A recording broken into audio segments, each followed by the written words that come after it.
videoin. Terus dia sebenarnya sempat takut pas di videoin, dia ngomong foto-foto lu, siapa lu gitulah segala macam. Terus abis itu ya udah, karena saya merasa itu cukup lama ya berlangsungnya, saya ngadepin sendiri ada sekitar 20 sampai 30 menit itu saya hadapin sendiri. Sampai akhirnya saya bilang saya laporin Pak RT ya. Itu sebenarnya dia nggak takut saya bilang laporin RT. Terus dia ngomong tetap maksa minta ditambahin. Terus saya bilang saya laporin RT ya ibu, udah ibu saya nggak ada segala macam. Karena udah merasa nggak bisa ngadepinnya, saya nyuruh lah keponakan saya coba panggil cowok. Akhirnya mereka ke depan buat manggil bantuan lah gitu, mungkin aja kan takut gitu kalau sama cowok. Terus sampai akhirnya keponakan saya manggil si saudara saya juga cowok untuk ngadepin si ibu ini. Nah pas dihadapin ya udah si saudara saya bilang saya laporin Pak RT ya. Nah dari situ baru dia takut, dia ngomong ini siapa sih, lu ikut campur aja lu di sini, ikut campur aja lu urusan gue gitu. Kayak seakan-akan dia udah terbiasa kayak gitu dan lu jangan ikut campur sama urusan ini gitu kan, karena gue udah biasa di sini gitulah istilahnya. Terus habis itu saya bilang ya itu keluarga saya ibu, ya lu siapa gitu kan. Terus kayak saudara saya akhirnya ngancem gitulah kayak ke depan pura-pura lapor RT, saya lapor RT ya, saya lapor RT. Terus dia marah. Terus emang kebetulan pas lagi marah-marah di depan pintu sama saya, beliau ngotak-ngatik meja ini nih, meja yang ada di depan mas mbaknya. Sebelumnya tuh ada banyak makanan kan di sini. Terus kayak ya udah dia buka-bukain semua toples, dia ambil tisu. Ada juga di video tuh dia megang tisu, itu isinya tuh makanan-makanan di sini. Terus sebelum-sebelumnya juga sempat ngambil kayak satu toples, satu kaleng langsung dimasukin ke tas. Cuman kayak ya udahlah nggak mau ya udahlah yang penting dia pergi aja gitu kan, karena kan takut juga. Terus ya udah aku juga dia ngambil kayak gitu, ya udahlah yang penting pergi aja, karena posisi kan aku sendiri ya nggak bisa berbuat apa-apa juga.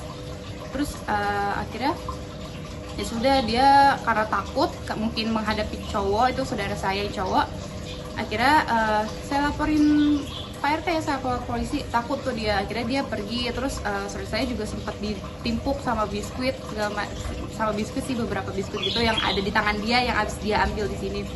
Terus setelah itu dia ya udah lari dan nyebrang pun nggak kanan kiri, langsung zret jalan aja gitu nyebrang. Terus kemarin doang minta 1 juta. Kalau sebelumnya tuh kayak dikasih 30 tapi minta 50, udah dikasih kayak 50 minta 200. Jadi nggak pernah cukup gitu sama nominal yang kita kasih, selalu minta lebih dari nominal yang kita kasih. Mukanya familiar nggak sih, apa dari warga sekitar, apa dari mana? Enggak sih, kebetulan di sini nggak ada yang kenal.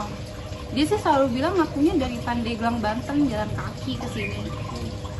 Dari beberapa kali ke sini baru kemarin mengaku malaikat atau sebelumnya juga pernah? Sebelumnya pernah. Cuman dia kadang mengaku sebagai malaikat karena sebagai rasul utusan Allah. Gitu. Modusnya apa sih minta sumbangan itu buat apa sih? Bilangnya buat pulang ke Pandeglang. Buat pulang ke Pandeglang. Sendiri terus tuh? Sendiri, selalu sendiri. Mbak, ada dalil-dalil yang dikeluarkan nggak sih untuk meyakinkan mungkin bahwa dia benar malaikat gitu? Kalau dalil nggak ada ya, cuman dia berkali-kali ngomong saya orang baik, kamu orang jahat gitu, semuanya orang jahat gitu.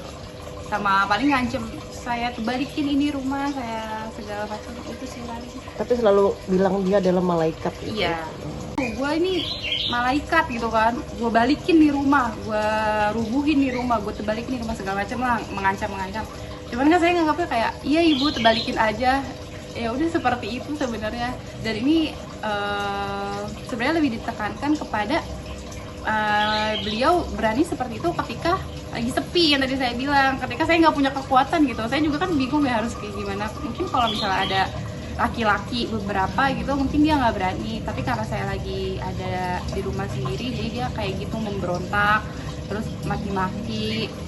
Iya, terus cukup minta 1 juta lah berkali-kali. Terus kayak nggak ada ibu minta 1 juta gitu.